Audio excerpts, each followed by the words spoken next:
Well, hello there, friends. It is Casper, and today I want to tell you that you might need to stop setting goals. Well, there's not necessarily anything inherently wrong with goal setting. It is just the motivation for setting the goal. In the health and fitness industry, in the motivation and self help industry, there's a lot of talk about setting goals. Set your goal and crush it and reach it. And of course, there is a lot to it. It is really good to have clear goals and to work towards them diligently. This is an incredible way to kind of fan the fires of your development and of your achievement and living a fulfilled life. Yes, of course. Okay. But there's a big downside to it, a huge dark side to it. Sometimes, even if you successfully reach your goals, you may be moving away from what you really want. Actually, some of the most successful people I know, they use goal setting in a way that completely works against them. And this is weird, but it also makes sense because the people who are best at setting goals are best at achieving their goals, and they also have the highest likelihood to step into this pitfall that I'm about to discuss with you. And you may be wondering, Casper, tell me what it is. I want to know. Okay, I'll tell you right now. The question is, in which lack or desire is your goal motivated? For example, let's say at some point in your life, something goes off, something goes horribly wrong. One of your parents withholds love from you, somebody leaves, you get hurt, something happens that really scratches you, that really makes you feel like, oh man, life is incomplete, I am incomplete, or I don't get love, I should be getting love, I don't get security, I should be getting security. And then, of course, very early on in life, most of us, we go on a mission. We start to ask, okay, apparently life is inherently lacking some of these fundamental things that I feel that I need. So now what I'm going to do is I'm going to go out and get those things that I've been lacking. And a lot of really highly effective people, a lot of achievers, performers, successful people, famous people that I work with, that I coach, almost all of them have this. Almost all of them are motivated to go out and get some because at some point they lacked some, whether it's love, approval, security, connection, whatever it is. They go out and they try to seek it. So many people have this old wound from their childhood and they're still trying to solve all of the problems that they had then. So if your goal is motivated from a place like that, a place of lacking, and then you reach the goal. So let's say you hate yourself, right? You have at some point a parent withheld love from you, or your heart was broken, or you were bullied, and life has been kind of harsh to you in that way, and you concluded, okay, there must be something wrong with me. Something is horribly wrong with me. I hate myself. I'm not getting any love. I need to go out and achieve the kind of things that will finally prove that I'm good enough to receive love, and then I will finally receive love. Now, the difficulty about this is that pattern, if I explain it like this, sounds so obvious. It sounds so like, well, who would do that? Like, oh, okay, maybe everybody does it. Maybe lots of people do that. But come on, we would know if that's what we'd be doing. But the thing is that these are usually subconscious patterns. We don't realize that we're motivated in this way. We just think like, okay, no, I'm going to make money, for example. I hate myself. I've seen people with money receive love. I'm going to make money so that I can receive love. Now, here's the thing. If you start to be motivated from, for example, this self-hate, and you work and you work and you work to finally get to the point where you achieve the thing that you believed was finally going to give you this love, and you're finally good enough and you don't need to hate yourself anymore. And then you get the thing. How many of us really get the thing and go like, okay, now I love myself. I'm done. Right? That's not how it works.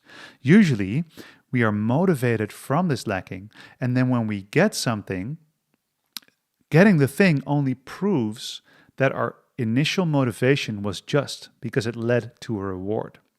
But then, of course, the reward doesn't actually fill in the gap in your heart, right? It doesn't heal the wound in your heart. So then you're like, temporarily, for a moment, when I got the thing, when I reached the goal, when I got enough Facebook likes, or when I got enough money, or when I won the competition, or whatever it was, that moment I felt good. So now I know I need to go to the next thing and the next thing. And that's how we get reward addicted. The problem is that every time we reach a reward, every time we achieve a goal that is motivated from this self-defeating belief, from self-hate or from an inherent lacking, you get proof, you get another piece of evidence that your initial motivation was correct, which means that your initial feeling of lacking or self-hate was correct.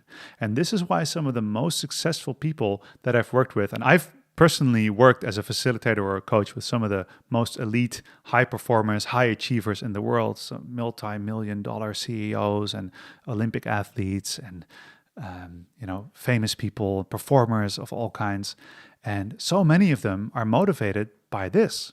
And this is also why so many people reach a point in their life after having so many achievements and reaching all of these goals that they feel somehow empty, because they start to see that the external things are never going to fill in that gap.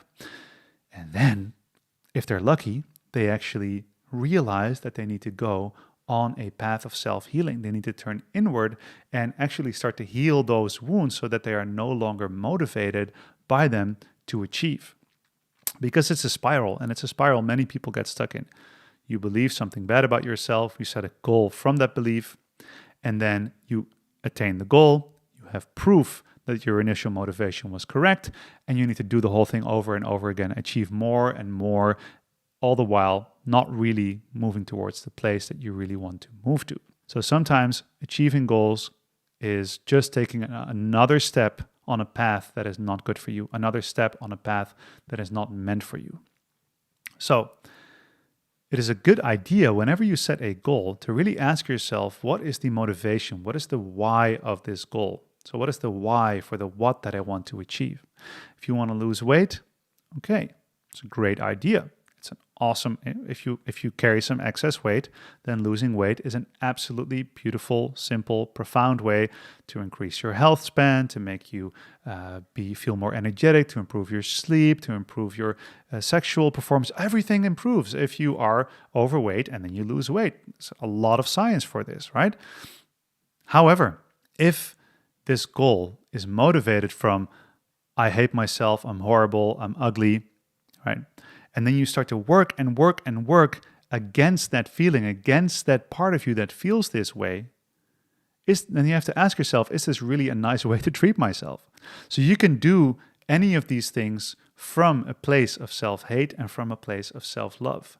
Any goal that you set from a place of self-love, that you do to nourish yourself, to care for yourself, will be worth it. And when you achieve it, you will have this amazing feeling of accomplishment. But because you were already doing it from that place of self-love, even if you do not achieve your goal, you will still have acted from moment to moment out of a place of self-love. So going to the gym, dieting, eating healthier foods, if you do that from a place of like, oh, you're so fat and you're so stupid and you're so ugly, you need to eat this, you need to work out in that way, and you need to do more and go harder and all this stuff, and you achieve your goal, and you do lose your weight, right?